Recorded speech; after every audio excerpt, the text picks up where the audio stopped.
तीन अमृत स्नान पूर्ण हो चुके हैं। अब सबसे बड़ा सवाल ये होता है कि अमृत स्नान के बाद आखिर पराक्रमी नागा सन्यासी, नागा साधु कहाँ जाते हैं, क्या करते हैं।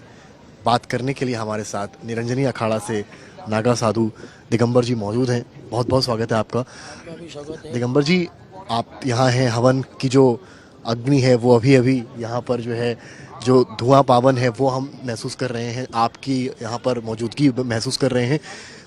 तीन अमृत स्नान हो गए, अब इसके पश्चात कहाँ जाते हैं नागा साधु? देखो, हमारा 3 अमृत स्नान हो गया है।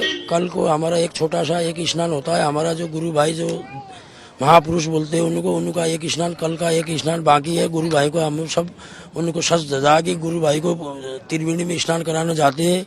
कल का एक जो अलग से होता है एक सारा स्नान हमारा जो होता है गुरु भाइयों का, वो गुरु भाइयों का कल एक स्नान कराएंगे। कल एक स्नान कराने के बाद जो है कि फिर हम छावनी में वापिस आएंगे। छावनी में वापिस आने के बाद हमारा जो भी जो पंच परमेश्वर हमारा मेन जो यहाँ से चुनाव होता है उसका कल चुनाव, उसके बाद चुनाव की प्रक्रिया चलेगी 7 तारीख को। 7 तारीख को सबको तो रात को होमन पूजा यज्ञ करके जो मेन नया जो मेन बनते पंच बनता हमारा उसका चुनाव करके फिर 7 तारीख को यहाँ से काशी की ओर हमारा जमात उठेगी। तो जो आपने अभी जिक्र किया कि कई नए जो नागा बने इस बार, चाहे निरंजनी में बने हों चाहे जूना में बने हों, वो भी इस प्रक्रिया में हिस्सा होते हैं, काशी जाते हैं जो सब नागा जो है जितने भी हमारा पूरा सब अखाड़े की जमात हमारा काशी में रहती है। काशी में यहाँ से काशी को निकलेंगे।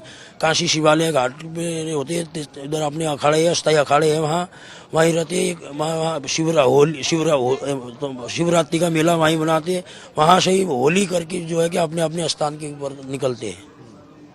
तो अब इसके बाद काशी में फिर क्या होता है, कितने दिन आप रहते हैं? काशी में हम होली तक रहते हैं। होली शिवरात्रि का महादेव का, काशी विश्वनाथ का जैसे यहाँ स्नान जाते आने वाली जाते मसान के वो महादेव का स्नान अभिषेक करके फिर अपने अखाड़े में आ जाते हैं। फिर वहाँ से होली खेलते हैं। होली खेल के फिर वहाँ से अपने हरिद्वार की तरफ निकलते हैं। तो मतलब अधिकतर नागा सन्यासी किस हरिद्वार रहते हैं, हिमालय रहते हैं? देखो, नागा सन्यासी सब जगह ही रहते हैं, पूरे भारत में ही रहते हैं। जहाँ जहाँ अपना स्थान है, अपना धुना है, कुटिया है, अपना आश्रम है, वहाँ जाते। कोई अपने गुरु जी की स्थान अखाड़े में सेवा कार्य में तैनात हो जाते हैं। कोई हिमालय, केदारनाथ, बद्रीनाथ, उत्तराखंड, हिमाचल, जम्मू कश्मीर, कोई नर्मदा खंड, कोई नेपाल, हर क्षेत्रों में अपने अपने जहाँ जहाँ उनका अस्थायी जगह बनाया अपने अपने स्थान में निकल जाते हैं। अपने अपने कोई गुफे में जाता है, कोई तीर्थ यात्रा में जाता है, कोई नर्मदा परिक्रमा में जाता है। जहाँ जहाँ उसका लगाव है उस क्षेत्र में अपना अपना चारों दिशा में फैल जाते हैं। सबसे सनातन के रक्षक, सबसे पराक्रमी कहे जाते हैं नागा सन्यासी। क्या कुछ ऐसी चीजें हैं जो लोग नहीं जानते हैं नागाओं के बारे में महाराज? ये देखो, आदि काल में मुगलों का शासन था, अंग्रेजों की शासन था, संविधान नहीं थी। राजाओं के शासन काल में जो है कि आतंककारी जो है कि धर्म के ऊपर आक्रमण करते थे। जब हर क्षेत्र में नागा सन्यासी अपना अपना बलिदान दिया, अपना अपना युद्ध लड़े। ये धर्म की रक्षा के लिए नागा साधु बने। आक्रमण रूप भाला, तलवार, त्रिशूल, गदा, धनुष, कटर, तलवार चलाना इनके ऊपर परीक्षण होती थी, शिक्षा होती थी। गदा ये सब चलाने की इनके ऊपर प्रक्रिया चलती थी। आदिकाल में धर्म की रक्षा के लिए नागा साधु बने। धर्म की रक्षा करना, धर्म के लिए मरना इनका धर्म है। आप लोगों जैसे आप इस वक्त जो धारण किए हैं, कौन से माला है, कितने माला है, क्या महत्व है इनका? ये मेरा जो है कि अभी इस समय में 1.25 लाख रुद्राक्ष है, वो आदि उधर पड़ी है। बाकी जो है कि ये हमेशा मैं ऐसे पन की रहता हूँ 12 मास। ये रुद्राक्ष है, रुद्राक्ष धारण करते हैं हम।